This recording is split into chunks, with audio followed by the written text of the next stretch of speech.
What's going on, guys? Chandler's Legacy Farm here. Today we're going to be talking about Glock. So everyone knows Glock has revolutionized the handgun market years ago with the polymer frame, right? So since then, everyone has came out with a polymer framed handgun, right? So, and Smith & Wesson right now, I believe, is doing it the best, my opinion. Smith & Wesson is on point right now. But Glock was the original innovator of a polymer, polymer striker fired handgun. Okay, so which Glock are we going to be talking about today? All right, will it be? Let's see now.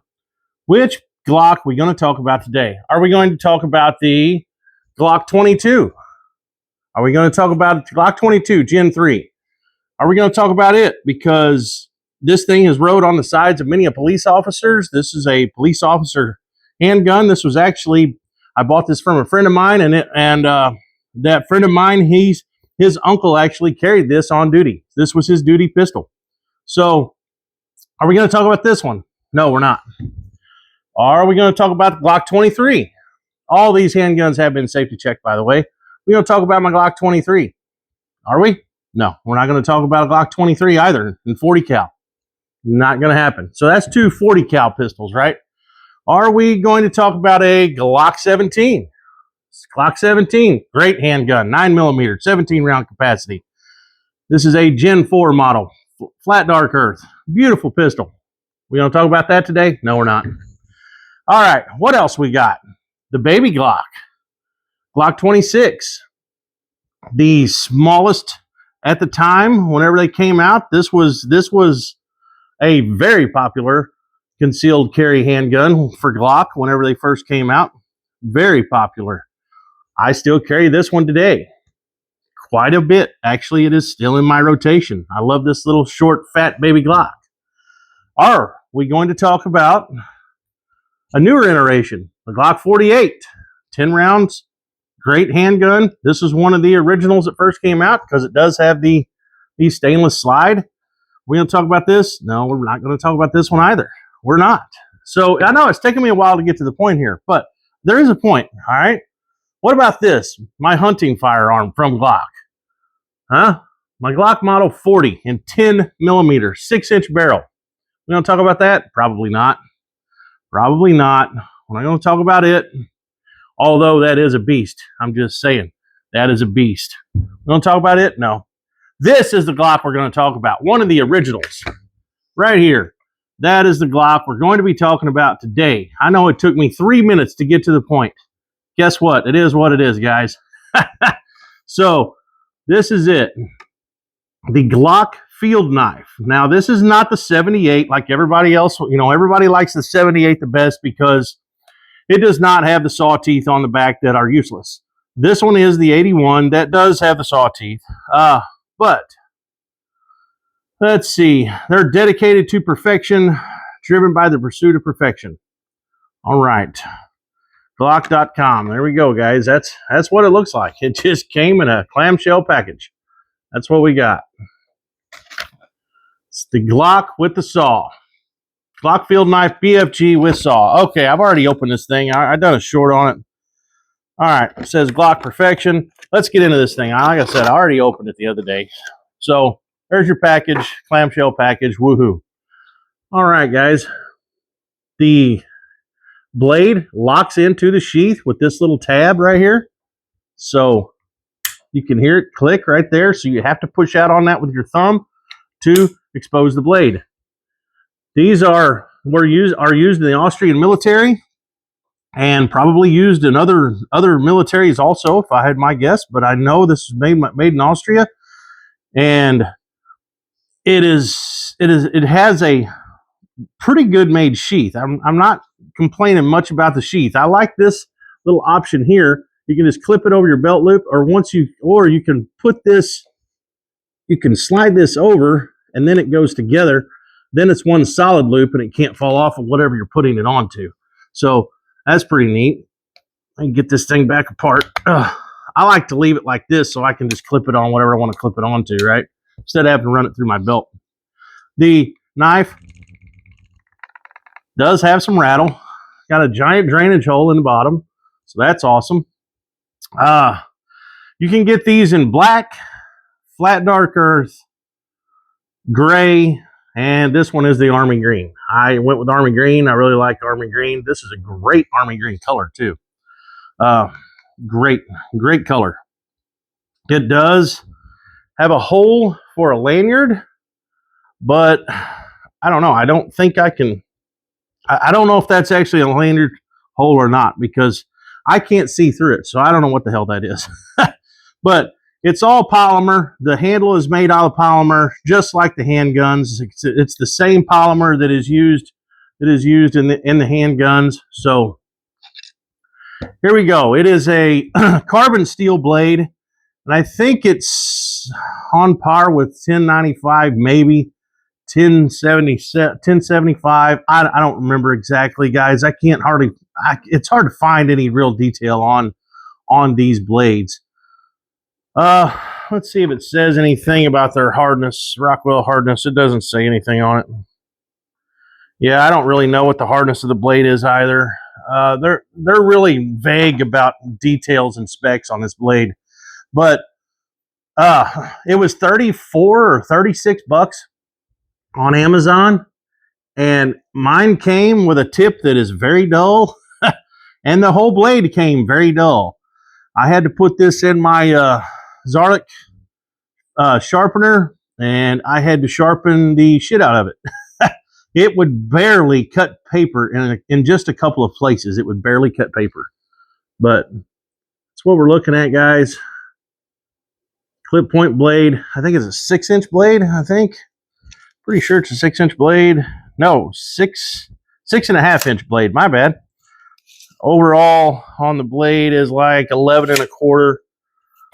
But the polymer feels great in the hand. The size, the circumference of the handle fits my hands well. I wear a large to extra large glove. I have plenty of real estate there. It's got a great guard, and pretty sure that this little hook right here doubles as a beer can opener or a beer bottle opener. So that's pretty nice. Got a bottle opener with it. These saw teeth are the same width as the blade, so you can only actually do notches with these saw teeth. You can't get down into the wood very far, so they're pretty much useless. Like I said, mine came dull.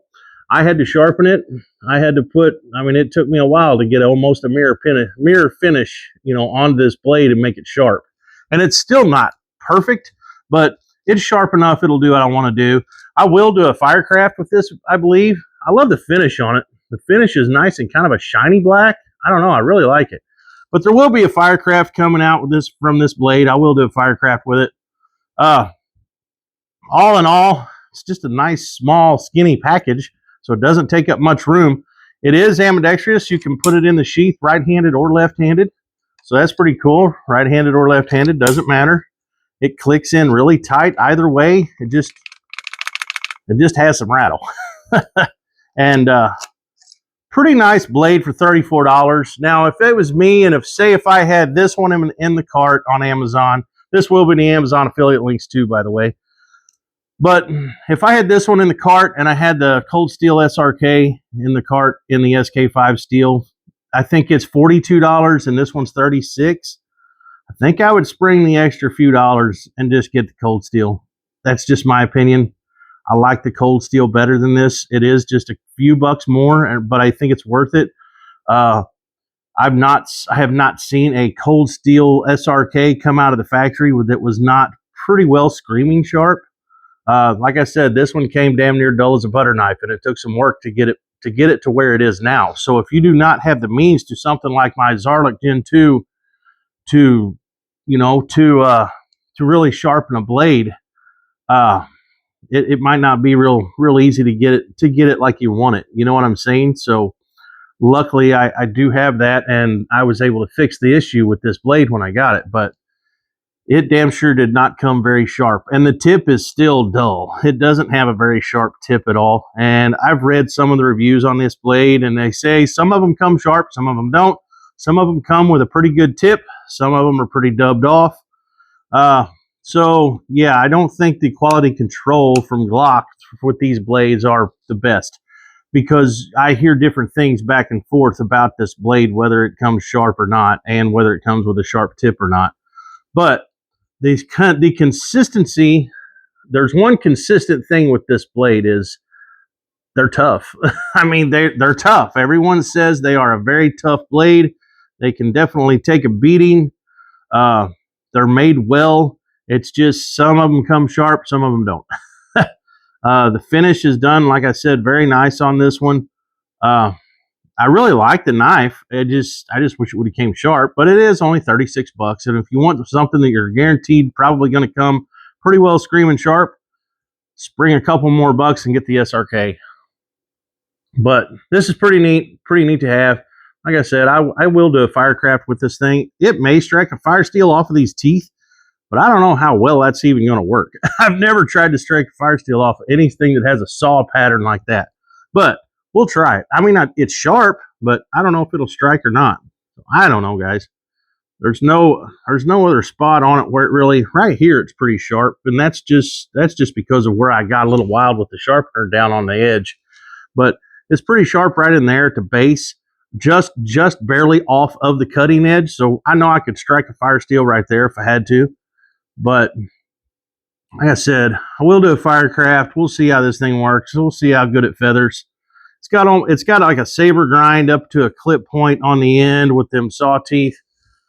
So very good looking knife. I will give them that. It is a great looking knife. It's just it came with its issues. That's all I'm saying. But it does have a little hole here where you could tie it to your leg if you wanted to, I guess, or you could tie it to a pack or something. So run it as a neck knife. No, probably not. A little heavy for that. That rattle. Wow. Anyway, guys, the Glock 81. I think it's the 81. Didn't I say 81? The Glock 81 from Austria. The Glock 81 field knife. That's what we're looking at. Sorry about taking up so much time trying to get to this. I figured everyone was thinking, hey, we got a handgun. Let's look at a handgun. No, we're not. We're looking at a knife. This is mostly a knife channel. So this is what we were looking at. Peterbilt Knife Guy. He has his Glock 78, and I just watched him drive it through a nail the other day, and it actually held up quite well. He done a short of his Glock 78, and he took a hammer and he beat it through a nail, and it actually held up very well. And I think that was the reason why I went ahead and pulled the trigger on one of these, just because of that video. That video proved to me that they are pretty darn tough. He's been doing a lot of those videos where he takes any random knife and beats it through a nail. Some of them break dramatically. Some of them hold up. This was one that held up very well being beat through a nail. So when I saw that, and I knew the price on one of these. I've had these in and out of my cart a million times and just never pulled the trigger on it. So once I saw that from Peterbilt Knife Guy, I was like, hell yeah, I'll just go ahead and buy one, do a firecraft on it, see how well we like it. So that's it, guys. Chandler's Legacy Farm. Look for this in the Amazon affiliate link down below, and we'll be back. We'll do something. I'll get to a firecraft on this thing relatively soon, I hope. We've got some super cold weather moving in next week, so I don't know. It's supposed to be like negatives some next week, so it's going to get really bad. So I don't know how much I'll be able to get out here to the garage. So anyway, guys, this is it. Chandler's Legacy Farm. If you like what I'm doing, like, share, subscribe, all that good stuff. We will see ya.